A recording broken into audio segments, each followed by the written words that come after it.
Jesus, we worship you, Lord, because you are the source of all blessings, oh God. Hallelujah. We worship you.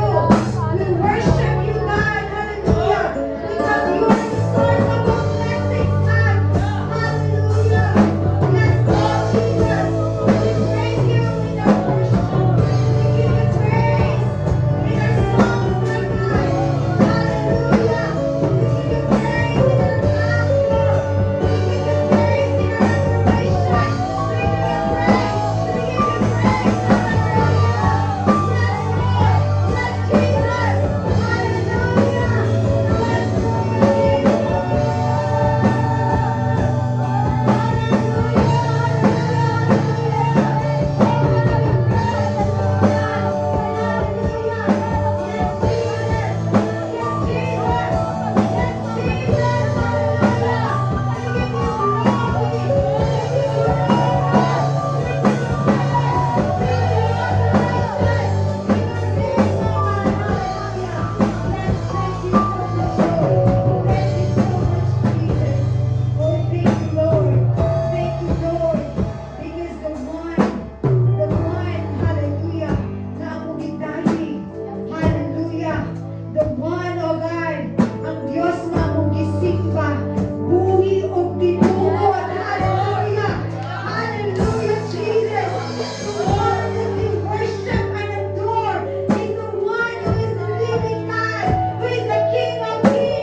Hallelujah.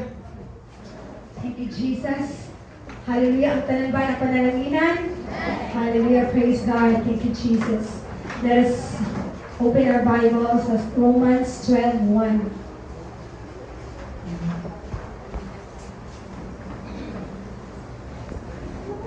Hallelujah. Nagay mo ng pulong sa Diyos. Busa mga igsoon. Ginapangamuyo ko kaninyo. Pinaagi sa mga kaluoy sa Diyos nga ihalad ninyo ang inyong mga lawas ingon nga halad nga buhi balaan o nahamutan sa Diyos nga mao ang inyong katarunganon nga pagsimba. I beseech you therefore, brethren, by the mercies of God, that you present your bodies a living sacrifice, holy, acceptable unto God, which is your reasonable service. Hallelujah. Lord, salamat Ginoo sa imong pulong, O God. Salamat, Lord, na kining imong pulong, Ginoo. Lord, mas labaw sa tanan, Lord God. Hallelujah. Ang imong pulong, O Diyos, ang among gipangandoy, ang imong pulong, Ginoo. Hallelujah, ang among kalig-on, ang among kadato, Lord God, ang among life, ang among kinabuhi, Ginoo. Kung wala ang imong pulong, Ginoo, wala kami, O Diyos, wala kami mahimo, Ginoo, sa among kinabuhi, Lord God. We are nothing. We are relying to your word, Lord God. And right now, O God, we're asking your Holy Spirit, Lord, hallelujah, to help us, to give us wisdom, O God, hallelujah. Lord, and understanding to your word, O God. And let you, Lord God, will guide us, touch our hearts, Lord, and anoint us, O God. Hallelujah, Lord God. Lord, make this place a holy place as we study your word, as we learn from your word, Lord God. Hallelujah, Jesus. And Lord God, we pray na walay buhat, Lord God, sa satanas and dapita, even our minds, Lord God, ang una-una, imong proteksyonan, Ginoo, Lord God, na walay mga disturbo, Lord God, in the name of Jesus. Hallelujah, Lord God. Thank you so much, Lord God, and open our hearts, Lord God, to your word. Thank you for everything, Lord God. Ikaw lang mong gisaligan sa tanan, Ginoo. Thank you so much, Lord God. We give you all the glory. Amen. Hallelujah. Praise God. Hallelujah. So, Hallelujah. Ang pulong sa Dios nagaingon diri sa Romans 12:1, busa ang yuan ko kamo mga igsuon tungod sa mga kaluoy sa Dios sa pagtugyan sa inyong mga lawas ingon nga mga halad nga buhi. Balaan o ginangpunon sa Dios ang halad nga mao ang iyang espirituhanong pagsimba. Hallelujah. The word or theme for this morning is the heart of worship. Kasing-kasing sa pagsimba. Na ay kasing-kasing, no? Pakasing-kasingay diha sa atong pagsimba. Hallelujah. Worship is not just music. Now, ba maka-describe or they will say that worship is just music. But worship is not just music or ritual or mga seremonyas, mga formal, mga practices, mga traditions. It's a lifestyle. Kinabuhi. A posture of the heart. Hallelujah. Our heart, kinasing-kasing. And a response to God's presence.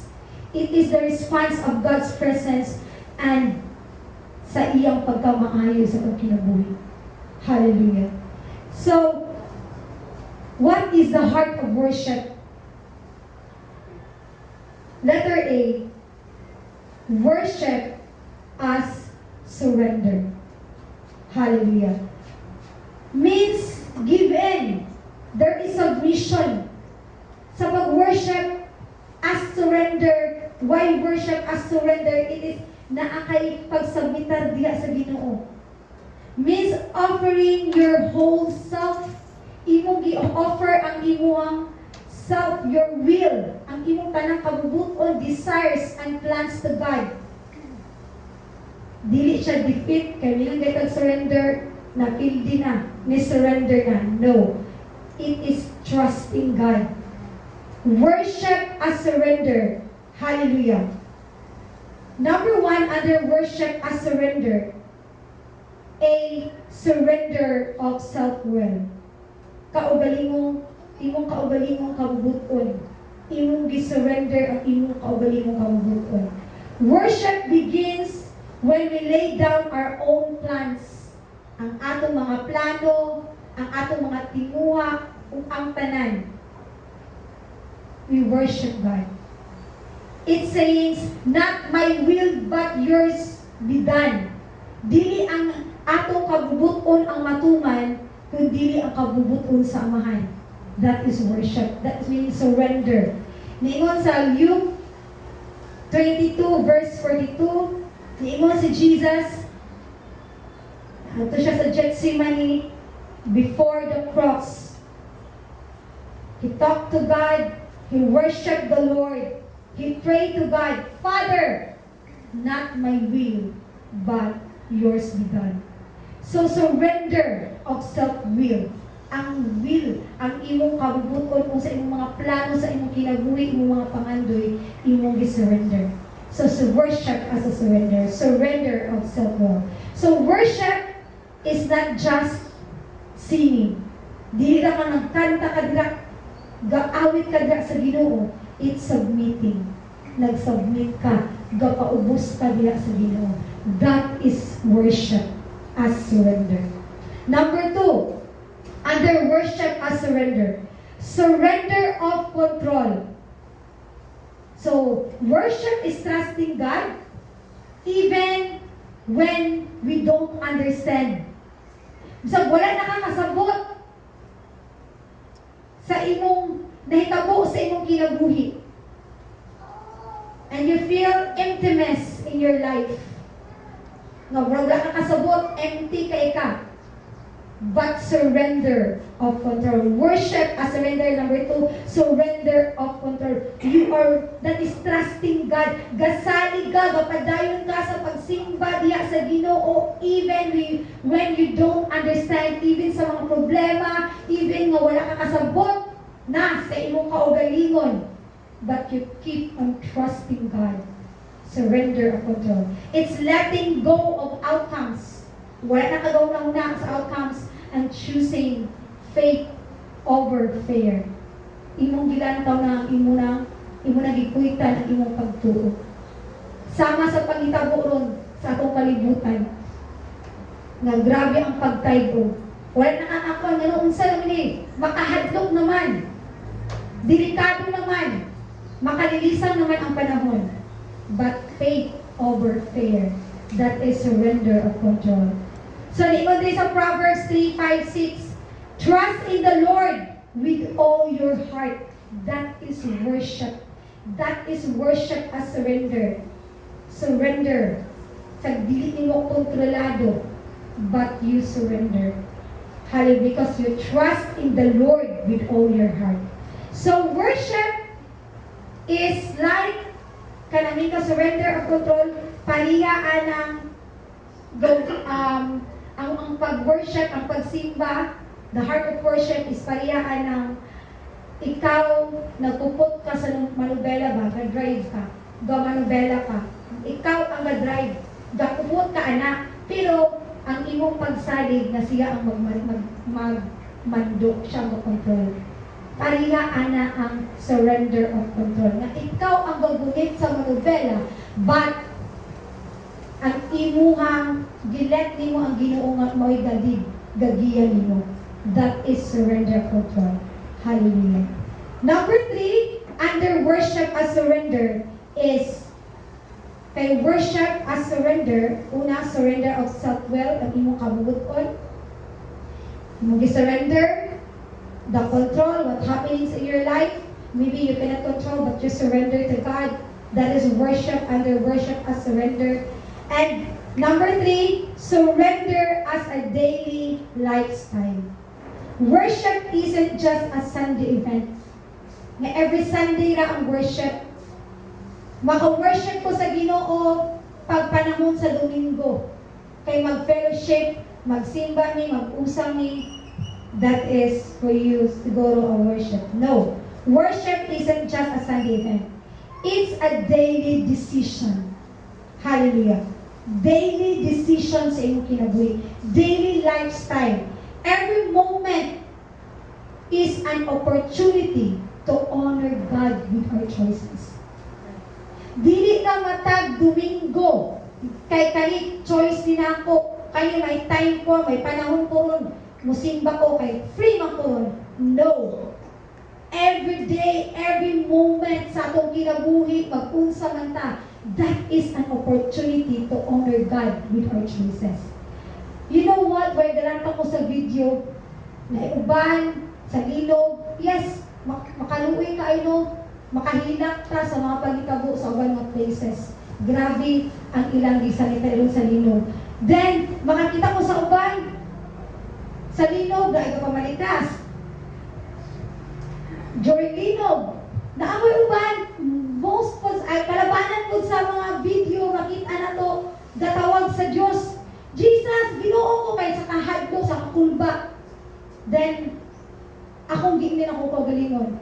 Magpaabot mo ba ko mutawag sa Ginoo kanang diha ng dapita, kay nagkinahanglan ko niya? Always and all the time. Because every moment is an opportunity to honor God. Not just during circumstances, not just during kanang earthquake o sa panitawag sa Ginoo. Sometimes, and maybe yes, nag-allow sa Ginoo na para lang makatawag ng mga tao. Kaya wala nay pag-acknowledge sa Ginoo. Mo-acknowledge na lang sa Ginoo, Lord, tabang! Kay naana sa kapait, sa kahadlok. But church, I challenge you. Don't ayaw mo o tawag sa Ginoo kung nagkinahanglan mo. All the time, surrender as a daily lifestyle. Hallelujah. This is our opportunity. Thank you, God. To honor God. No. Ningon ang Colossians, we have our supporting verse in Colossians 3:17. Whatever you do, whether you eat or drink, or whatever you do, magkunsa man ta, do it all in the name of the Lord Jesus. That is surrender as daily lifestyle. That is belong to worship as surrender. Every day, unsa ang atong ginabuhat, Lord, this is for your glory. Lord, magkaon ko, minum kag tubig. Lord, this is for your glory. Ibig sabihin, balik ko, Lord, salamat sa tubig, Ginoo. Give it all to God. Everything we have comes from God. Hallelujah. Wala, bisag ikaw pa, ningon ang Ginoo, maangkon man nimo ning tanan. If malus ang imong kinabuhi, wala na. Bisag ikaw ang pinakadato, ningon ang Ginoo, maangkon man nimo tanan, you are nothing without the Lord. Hallelujah. So that is surrender as a daily lifestyle. So, the heart of worship, letter A, worship as surrender.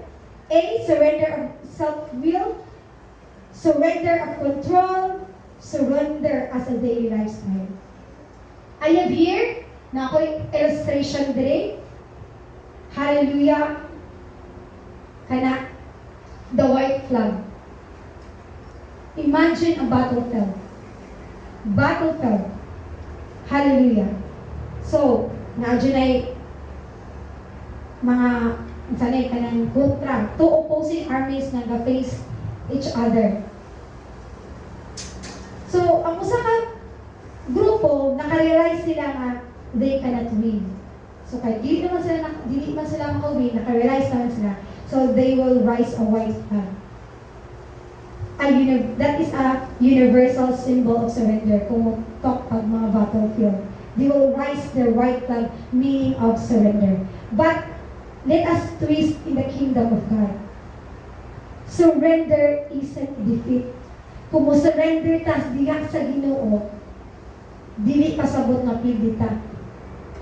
When we surrender in the Lord, it's the beginning of victory. Kainguntak kung sa sa battlefield, paingon na surrender na, defeat na mi, nag-raise na silang white flag. But in the Lord, as we raise our heart to God, we surrender to Jesus, our self-will, our control, our daily lifestyle. It's the beginning of victory. Nidakugta sa pag-surrender sa Ginoo. When we worship, we raise our own white flag, not because we've lost, but because we've chosen to trust the one who already won. Hallelujah. So, atong i-lay down ang atong mga weapons of pride, atong control, atong mga pagsalig sa atong kaugalingon, self-reliance, sige nagsalig sa kaugalingon. But we say, Lord, akong gisalig, itugyan ang talented kanimo. God, I'm yours, Lord. Ika'y bahala tanan, Ginoo. Hallelujah. So, pareha sa soldiers who surrenders, no? Ato pong i-surrender ang atong kinabuhi diha sa ato ang Ginoo. Dili ang panisyan ta, but to be embraced, healed, and transformed. So that is surrender. That is worship as surrender. Hallelujah. Letter B. So number 1, the heart of worship. Letter A, worship as surrender. Letter B, worship as intimacy. So, the worship as intimacy, this is the sacred act of drawing close to God. Kana bang paduol ka diya sa Ginoo, may kay intimacy. Kana bang mo close ka diya sa Ginoo, not just with words or songs, but with your whole heart, soul, and being. That is intimacy. Kaya mo lang mingon sila nga there are 3 kinds of friendship. First friend is casual friend. Ano ko no, hi, hello. Mara na yung friend ko, turo mo sa hi, hello. Ano na ka, nakikaila ba, mga amigo-amiga? Hi, hello. Sunod, close friend. Ang close friend is kanang magsuhanay na mo, mag-sharing na mo, magkuyog na mo, that is close friend. But the intimate friend, duwa na magtulog, tana na lang yung isulti sa ila, grabe na ka-intimacy, pusuod na kayo higala. So that is worship as intimacy. Dili ka casual, tradition, dili na ka ng close na ka ng ingon anak, ba't ang ganan? Ang worship is intimacy. Kanang suod na kayo nga paghigala sa Ginoo. Hallelujah. So, number one under worship as intimacy is worship begins with relationship. Worship begins with relationship. Ang diya sa pag-worship, gasugod na dira ang relasyon nato diya sa Ginoo.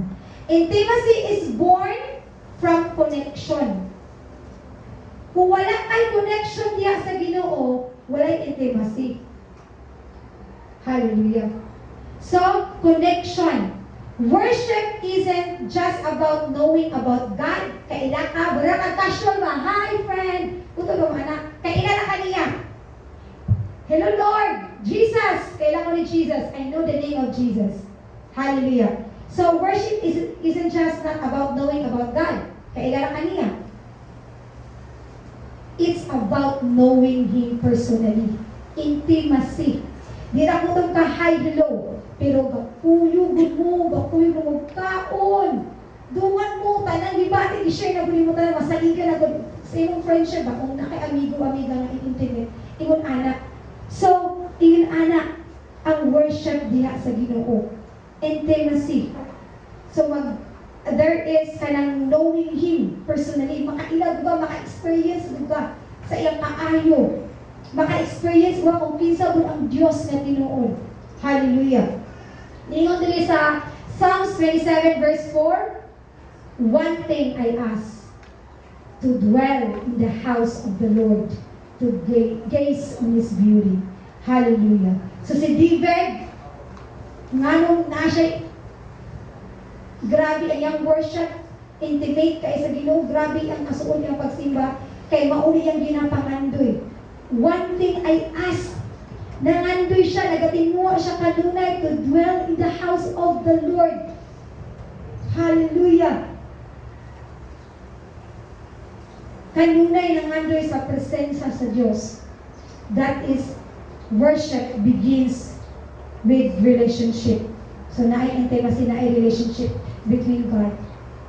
Hallelujah. Nangandoy na siya sa ikuyog sa Ginoo, nangandoy na siya sa igsimba, nangandoy siya kung magsigig naakanunay diha magapuyo sa balay sa Ginoo. Hallelujah. So worship begins with relationship. Number 2, under worship at intimacy is worship cultivates closeness. Diha sa pagsimba naka-cultivates na o kasuod diha sa Ginoo. Hallelujah. The more we worship, the more ka na nag-worship sa Ginoo, the deeper our intimacy grows. Nagkasuod ka. Kay sige nag-worship ka sige sa Ginoo. Gisimba niyo ang Ginoo everyday sa imong kinabuhi. Palihan ako na sa imong friend, sa tao nga imong suod. Ganong suod ka imo. Kay sige mong communicate. Sige mong storya. Sige mong sharing. Sige mong kuyog. Same diha sa Ginoo mga igsuon. The more we worship God, the deeper our intimacy grows. Magatubo ang inyong kasuod diha sa Ginoo. Like any relationship, no? Time and attention deepen the bond. Kinahanglan pod. Parehara para sa magtiayo, no? Nga mag-deep ang bond kung naay time na communication. Kay di sa pag nagsige na sa puyong diha, walay communication, dili mo na ma-deepen ang ilang bond. But like diha mo sa ato sa Ginoo, kung grabe na nga mo, study ka sa word, mo-connect ko ka sige sa Ginoo, mutubo mo na yung relationship, ang imong pagigugma sa Ginoo. Hallelujah. Maunang ganahan sa Ginoo. The heart of worship. Maunang ginaingon sa Dios. Hallelujah. Na attention, deepen the bond. Kung mag-deep the bond sa atong mga isikatawo, how much more diya sa Ginoo. Walay lain nga pinaka-safe na place diha arago sa presensya sa Dios mga igsoon. Hallelujah. Praise God.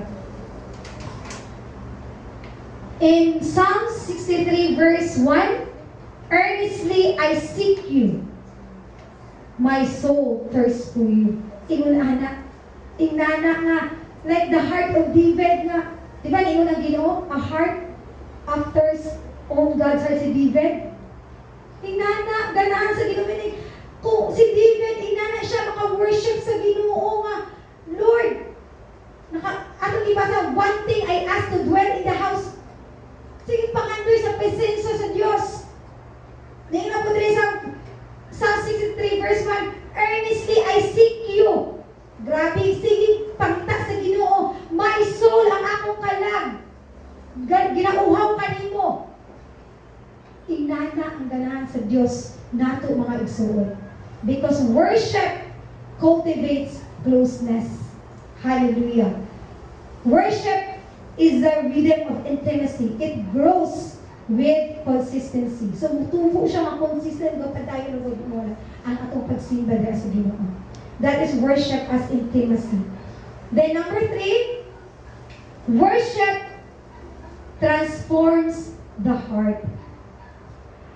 Ang atong pagsimba nakatransform, nag-change sa atong kasing-kasing. Bisag unsa pa nakagahi ng kasing-kasing, once the person worship the Lord, humok kay ng kasing-kasing. Hallelujah! Intimacy with God changes us from the inside out.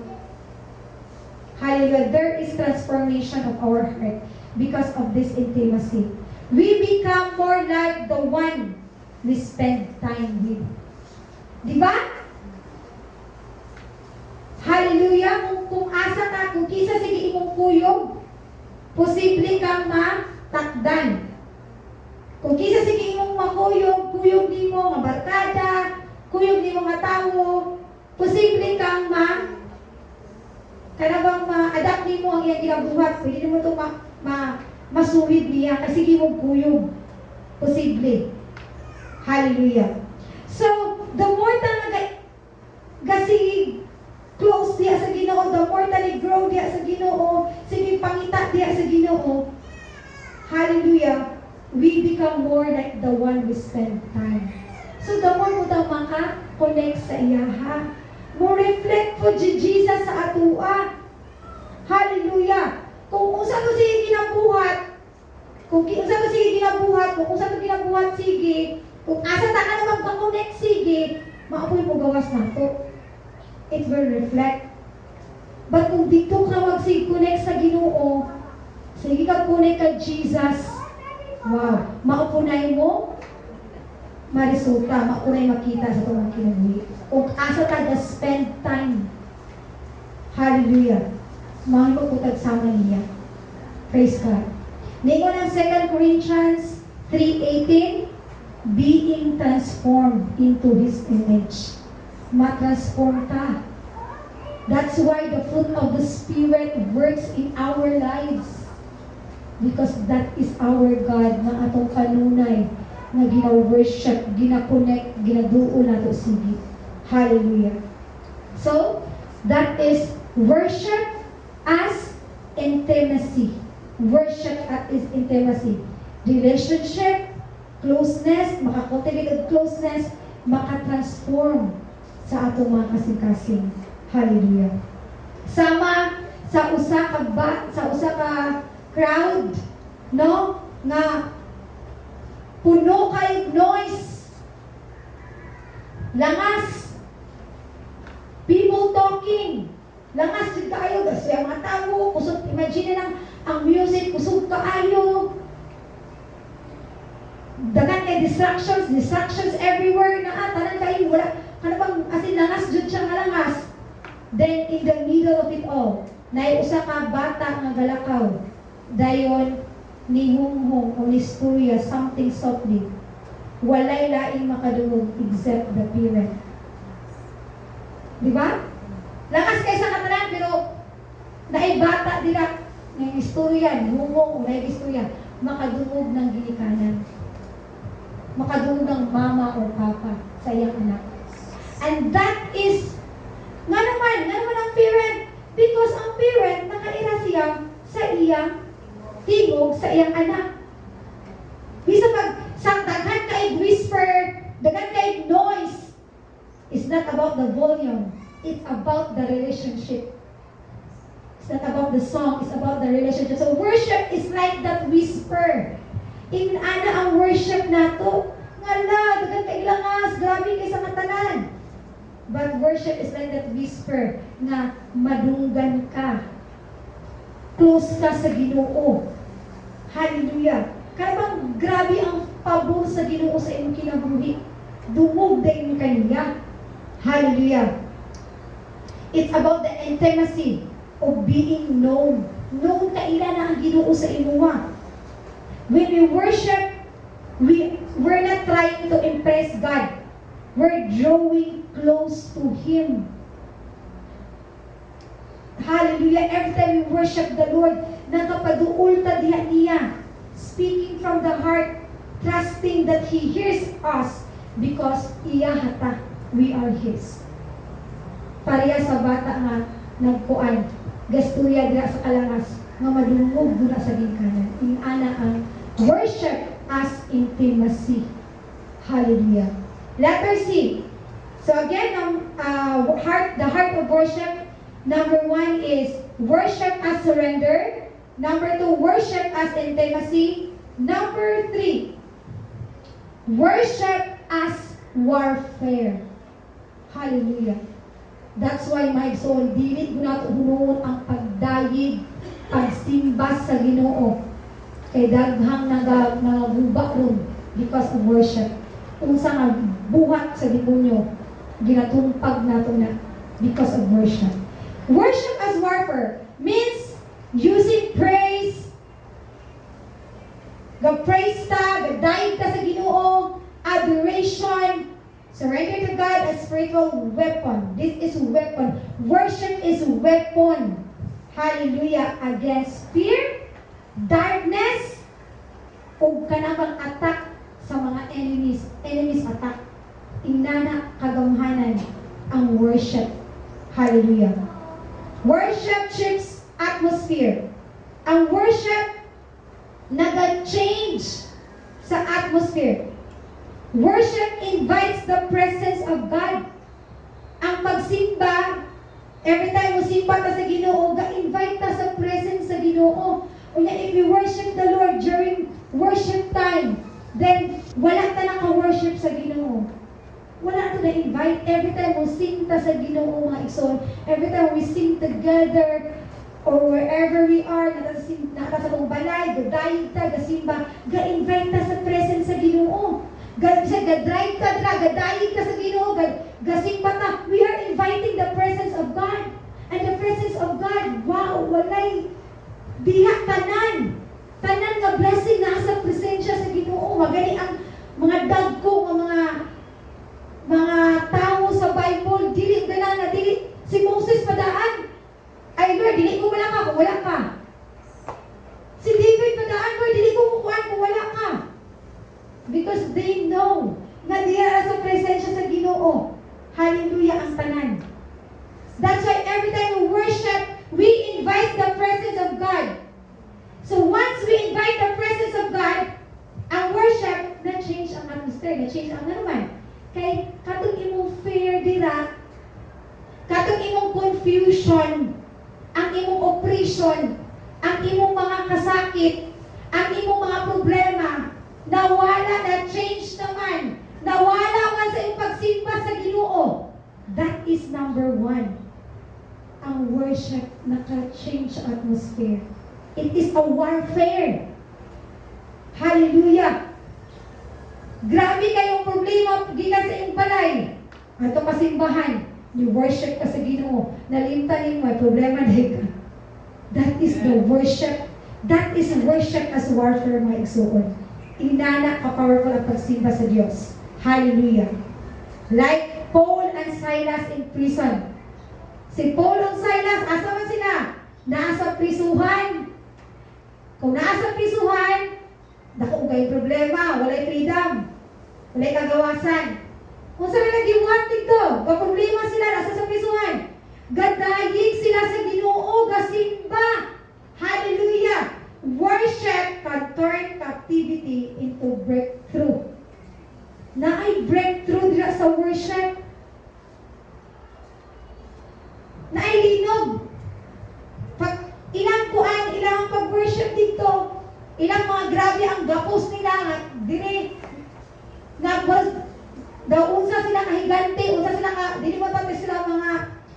kanang sa mga salida nga mga hero nga makakuha ng mga chains, dili grabe kay sa katanan. Di sila kalihok. Pero worship sila sa Ginoo. Ang ilang mga kuan nga tangtang. Hallelujah. Naapay na nga luwas. Pagpakamatay ko katong Jane nga ay kanang bantay sa pisuhan nga kuan guard. Pero naluwas pa because of the worship, because of the presence of naagani ang worship, na ang presensya sa Ginoo, na ang unay dagkong butang ang paghimuon ng Ginoo. Hallelujah. That is worship. There is captivity. There is, the captivity, ay kanang ang worship maka-turn sa captivity into breakthrough. Kung usa may nakapriso ni mo ron, ng mga problema, mga hadlok, mga balatian, worship the Lord. There is breakthrough. Hallelujah. Number 2, under worship as warfare. Worship silences the enemy. Hallelujah. Worship silences the enemy. Kanang enemy nila, kandagan kay gaana sa inyong mga enemy, i-silence na. Psalms 8 verse 2 says, praise silences the fool and the avenger.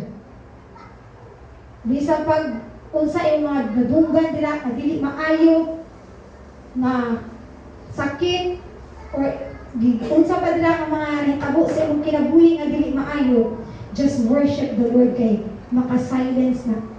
Dili makapaglabot nimo sa Satanas. When we worship, we declare truth that drowns out lies. Kung mo-worship ta, unsa may gipagsulti nimo nga mga lies, accusations, unsa may mga spiritual attacks nimo, grabe mga lies, ikaw, yung anak ka, mga accusations, anything, mga kanang buwan sa Satanas ba, kanang spiritual attack ba sa imong kinabuhi, kaya ang demonyo, wala mo na siya na gina-attack, kaya iyaha naman, yang gi-attack atong mga anak sa Dios.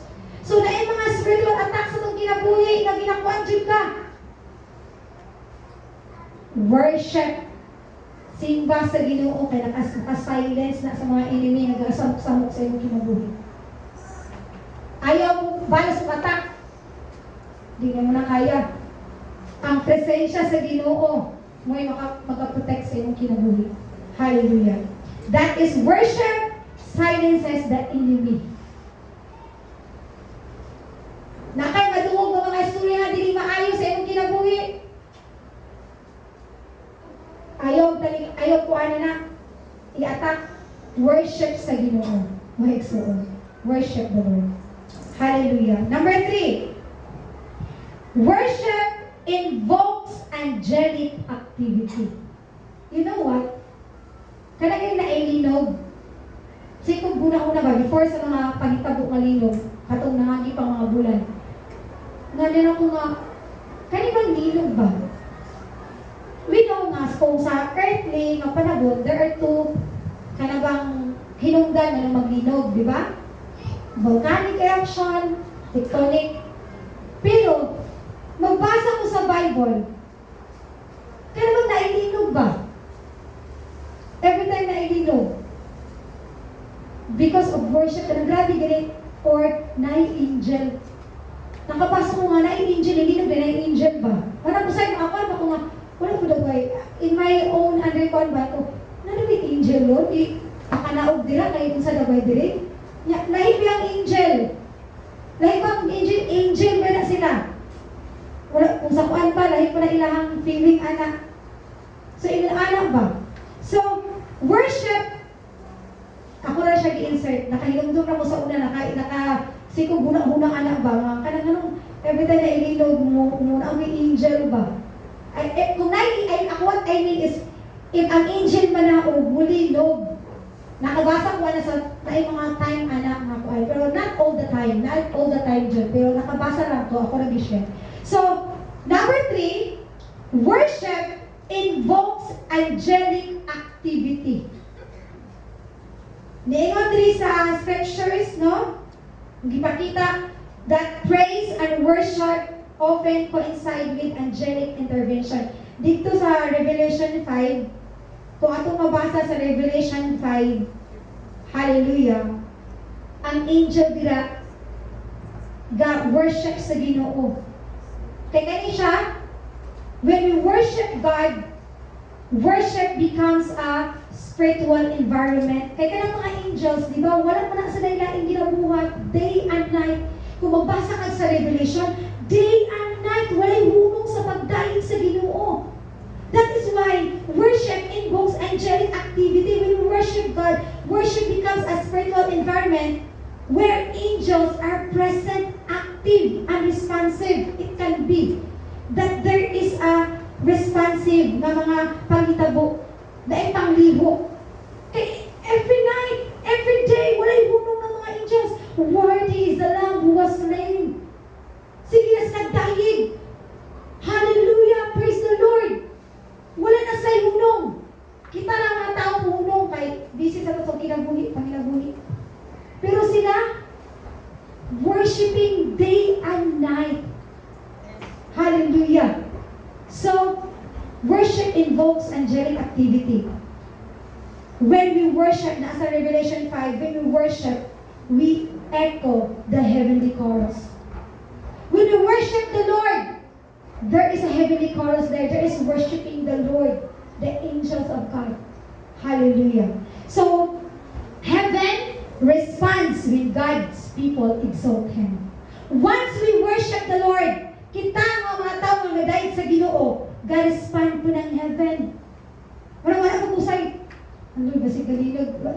Makaanan na lang sa una-una. Ako na lang una-una. Posible lang ba? Pwede. Hallelujah. Thank you, Jesus. Para ang panan, ang mga ubang na tao, wala, dilitig tawag sa Ginoo, makatawag. Hallelujah.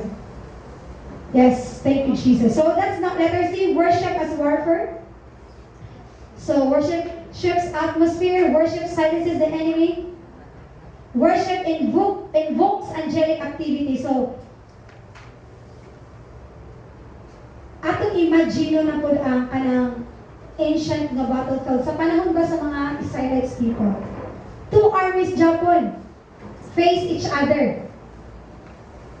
One, grabe kadaghan. Sa pikas na side, grabe jud. Outnumbered, grabe, bagak, kaayo ng mga armies. Trembling with fear. Nga hadlok, bagak kayo sila, with fear, hadlok kayo sila. But instead of drawing swords, imbis na kayo, dagan kayo sila, imbis mo, kuha sila silang swords, sa ilang mga kaning espada, the smaller army lifts up trumpets. Ang gamay, ilang ka-face na army is gamay na kaayo, smaller army, ilang gibayo, ilang mga trumpets and begins to sing. Hallelujah. Unsa man nga strategy? This is worshiping. Kabalo nga na kong istorya, nahitabo ni, tinuod ni nga naa sa Bible. Hallelujah. It is the life sa 2 Chronicles 20. This is exactly what happened in 2 Chronicles 20 when King Jehoshaphat sent worshippers ahead the warriors. Grabe! Kababa sa mga sundalo. Unsay gibuhat ni King Jehoshaphat? Gipauna niya ang mga worshippers ahead of the warriors. Hallelujah. Gadahig dito. Their praises wasn't warm. It was dili warm up to ilang pagkuan nila silang mga trumpet. Weapon. Pagdahig sa Ginoo. You know what? Pag ang katong music na rises nila, na-change ang atmosphere. The atmosphere changes. Kay ang katong mga army dito, na-confused na sila. Hallelujah! Gikan sa ilang pag-aisog dito, makuan kayo sila. Ready to fight ang mga army. Sa ilang kontra, ni King Josaphat na ay praise and worship sa mga gauna nga mga music team, the worshipers gauna gadaig sa Ginoo. Hallelujah. Ang atmosphere na change. Ang nag-break, ang enemy nga camp nagalibog na, nagagubot na. They turn each other. Nag-unayanay na yun sila and the battle is won. Not by might, dili sila kusog, but by worship. Pinaagi sa mga pagsimba. Kani siya, this is a powerful, this is a sikritura sa itong mga Kristohanon na sometimes lisod na itong buhaton. Mauna itong strategy ang gigamit ni Josaphat